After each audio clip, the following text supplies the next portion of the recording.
Salut les humains, bienvenue sur le Mag Émeraude. Aujourd'hui ça se passe à la maison, comme à la maison, en charmante compagnie, puisque je suis en compagnie de Luz, ma compagne, qui est là pour l'occasion, parce qu'en plus on a une invitée de marque, je vais dire, parce que on va parler d'astrologie, numérologie.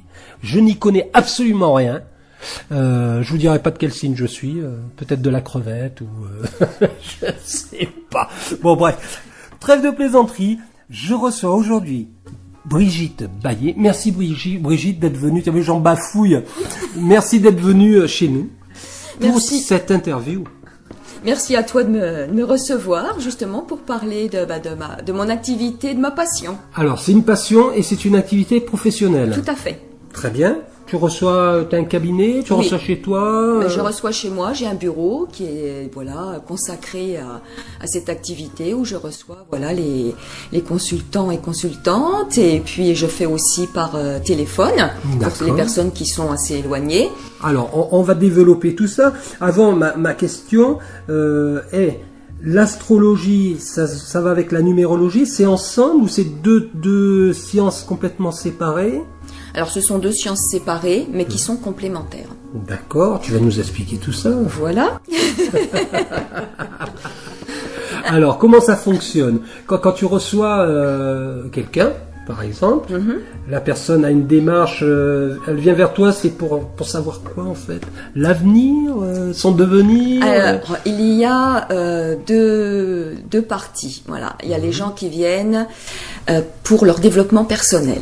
Très bien. Et donc ça, c'est très très important. Ils veulent apprendre à se connaître davantage, repérer leurs faiblesses, leurs points forts et travailler dessus. Très bien. Corriger ce qui ne va pas et améliorer encore ce qui peut l'être.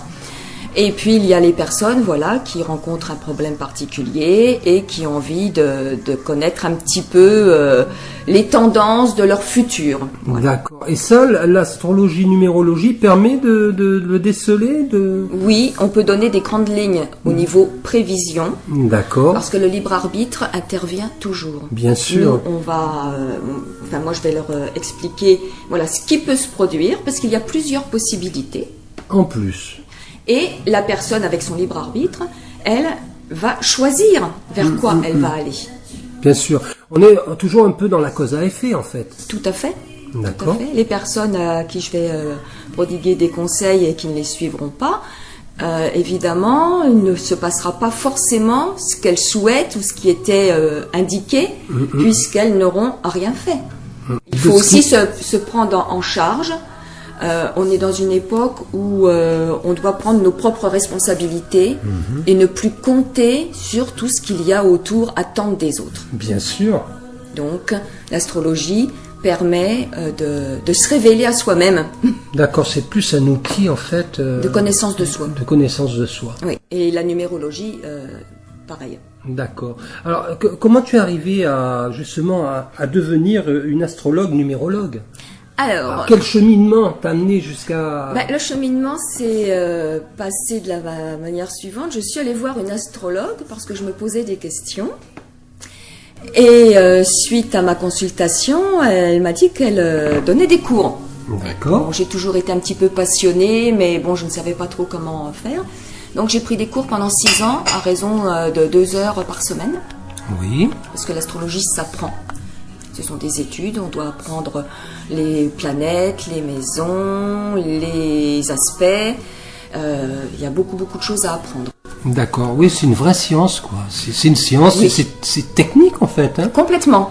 Oui. D'accord. Oui. Les positions des planètes sont, par exemple, calculées par la NASA. Ça, on ne l'invente pas. C'est pas, coucou, elle est là. Non. Nous, on se fie aux éphémérides qui sont calculées par la NASA. D'accord. Comme les météorologues qui se fient aussi aux éphémérides. Et quand on les entend à la télé, ils parlent des éphémérides et nous, c'est notre Bible. Tu vois, je suis ravi de t'entendre dire ça parce que ça lève déjà un voile important sur l'astrologie. L'astrologue, c'était Merlin, un peu Merlin l'Enchanteur, ou tu vois ce genre de personnage avec le chapeau pointu. Tout à fait. Les étoiles. Bon, c'était peut-être ça à l'époque. Hein. C'est-à-dire qu'à une époque, les médecins étaient astronomes et astrologues. Tout à fait. L'un n'allait pas sans l'autre. Tout à fait. Voilà. Donc ça s'est séparé au XVIIe siècle. Mais sinon, avant tout ça, c'était une seule et même science, avec différentes branches qui étaient regroupées dans une seule science. Donc toi, tu as eu un gros coup de cœur lors d'une séance justement avec une astrologue qui elle-même pratiquait la numérologie. Non, elle ne faisait que l'astrologie. D'accord. Et une fois que j'ai terminé ces années d'études, j'ai fait aussi des études sur la numérologie, aussi avec une professeure qui était donc numérologue, qui donnait aussi des cours. Et ce qui était formidable, c'est que ce soit l'une ou l'autre, j'ai pu avoir des cours particuliers ou à 2 personnes. Donc c'est beaucoup plus riche. Un confort, un vrai confort d'études. On apprend beaucoup plus vite, on peut aller beaucoup plus loin et voilà. Donc j'ai mis un pied dedans, j'ai mis le deuxième et j'ai toujours pas sorti. Et je continue à apprendre. Chaque jour j'apprends, donc déjà avec les consultations et puis ça n'a pas de fin. Qu'est-ce que tu penses de la conjoncture actuelle ? Alors, qu'est-ce que tu ressens, hein ? Moi, je parle d'un point de vue énergétique. Énergétique. Alors déjà, on est vraiment dans une période de changement très très important pour l'humanité. Les planètes, ce qu'on appelle les planètes lentes, vont changer de signe en fin d'année, début d'année prochaine, pour certaines. Et ça va remettre beaucoup de choses en question. Il y en a déjà qui ont commencé ce travail, donc c'est vrai qu'on a l'impression que tout peut se faire sur un claquement de doigts. Non. Les choses se font progressivement, mais ça chamboule énormément les gens, puisque actuellement, on voit qu'il y a beaucoup de personnes qui se remettent en question dans différents domaines. On est en plein questionnement. Complètement. Donc, les planètes lentes, telles que Saturne, Uranus, Jupiter et Pluton, occasionnent de gros changements. On dit qu'on est dans le 21e siècle, 3e millénaire, et dans l'ère du Verseau. Donc, la fameuse ère du Verseau. Voilà, donc on amorce vraiment une nouvelle ère. Nous sommes les pionniers de cette ère. Complètement. Oui. Les générations futures auront déjà un petit peu le travail qui sera un peu commencé pour qu'ils puissent, eux, vraiment faire tout ce qu'il y a à faire pour avoir une meilleure harmonie dans ce monde. À faire ou à refaire. Aussi. Et à défaire. Voilà, donc là, on a la planète Saturne, planète du temps et de la rigueur, qui au mois de décembre rentre dans son signe, le Capricorne. Donc, ce n'est pas un signe de rigolade, on va dire. Chouette alors. Saturne. Que tu connais. Oui. Voilà, qui est actuellement en Sagittaire, mais en fin de Sagittaire, justement, face au soleil des Gémeaux. Donc c'est vrai que les Gémeaux, depuis vous en faites pas les humains, je ne suis pas. Je suis complètement largué. Ont des remises en question profondes et des difficultés, parce que Saturne vient leur imposer une structure auquel ils ne sont pas habitués, un signe d'air, de légèreté. Et Saturne vient leur poser vraiment une structure. Donc, c'est compliqué à vivre cette structure. Et là, elle va rentrer au mois de décembre dans le signe du Capricorne. Et donc là, au niveau justement mondial, ce qu'on peut en retirer, c'est que fini, la société de surconsommation. On doit revenir à l'essentiel. Tout à fait. Au principe vraiment important pour l'être humain. Voilà. Donc, tout ce qui est futile ne sera plus d'actualité pendant au moins 2 ans et demi. Alors on est sur la bonne voie, hein ? Tout à fait, oui, parce que nous, l'essentiel, on a épuré depuis un temps. Ça, c'est pas de problème. Ah ben, les Gémeaux, là, il est obligé. Ça fait un moment. Gémeaux, Vierge. Ça va, oui, je suis concernée. Je connais. Et donc après, nous avons au mois de mai l'année prochaine Uranus qui va rentrer dans le signe du Taureau. Donc au niveau mondial, ça va concerner tout ce qui est agriculture, tout ce qui est écologie. Le Taureau est un signe de terre. D'accord. Et là, pendant 7 ans, de 2018 à 2025 environ, il va y avoir aussi beaucoup de choses de remise en question au niveau de l'écologie et de l'agriculture au niveau mondial. Très bien. Bah, dis donc. Et que de prévisions. Voilà, et Jupiter rentre le 11 octobre dans le signe du Scorpion. C'est un signe de métamorphose, de transformation. Donc ça va amener beaucoup de choses aussi pour déjà tous les signes d'eau comme le Scorpion, le Cancer et le Poisson. Unga, Unga. Donc là, c'est une planète qu'on dit bénéfique puisque c'est une planète d'expansion. Après, suivant les aspects qu'elle fait dans le thème natal, ça va amplifier peut-être des petits problèmes ou ça va justement permettre de libérer des blocages. Voilà. Donc c'est vrai que les signes d'eau vont être avantagés à partir du 11 octobre avec Jupiter qui rentre dans le signe du Scorpion. Je connais là des humains qui t'écoutent, et vous êtes gâtés les humains, je vous le dis moi. On vient d'avoir un petit programme là, super. Alors moi j'enfile mon petit parachute et hop, j'atterris sur la planète Terre et je vais te poser une question tout à fait prosaïque, classique. Est-ce qu'il t'est arrivé de recevoir parmi tes consultants des personnalités politiques ou des personnalités... tu vois ce que je veux dire? Oui, non.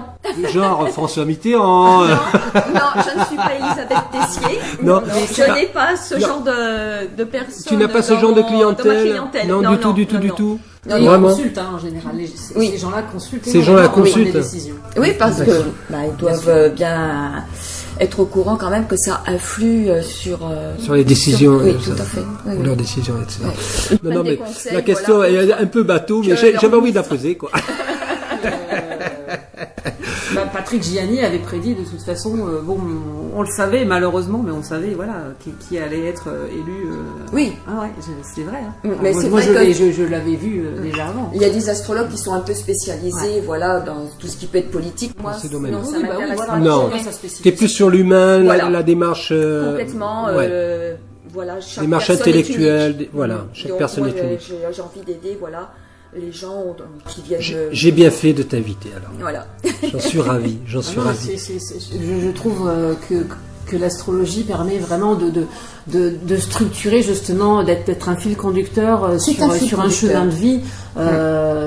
Moi je dirais j'ai très très peu de connaissances, mais je m'y intéresse aussi un peu, et ça fait maintenant, depuis à peu près maintenant une quinzaine d'années aussi.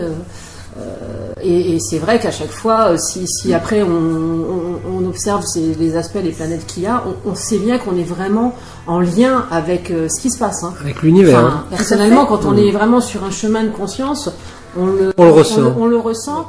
Ça permet, évidemment, ça n'évite pas de ressentir les choses et que les choses qui doivent se passer se passent. Cependant, ça permet de se dire, bon, ok, voilà, je sais, j'ai ça à faire, bon, je vais par là, voilà. Mais ça, c'est vraiment d'une utilité, effectivement, pour quelqu'un qui a une recherche de développement personnel, qui se pose des questions, qui a envie d'évoluer. De mieux se connaître.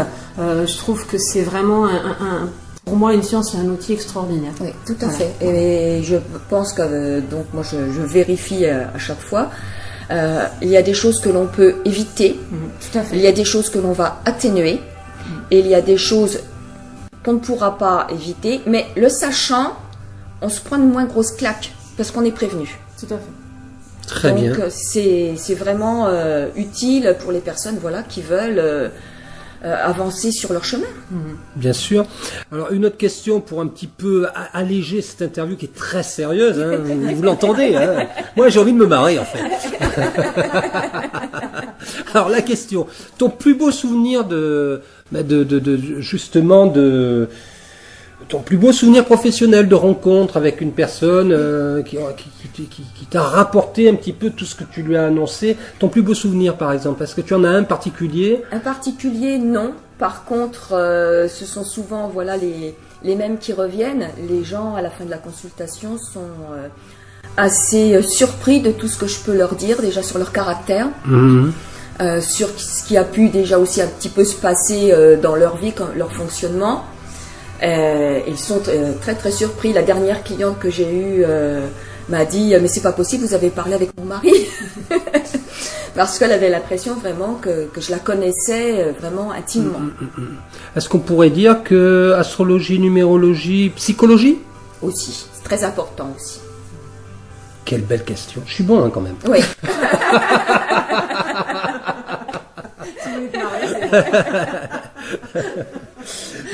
Baillet Brigitte, alors où est-ce que tu officies? À Pleurtuis. À Pleurtuis, donc à la à Ville des côté. Chèvres, Voilà. Sur la route des bords de Rance. Très bien. As-tu un site internet? Oui. Est-ce que tu te souviens du nom de ton site internet? Non. Non. Bon.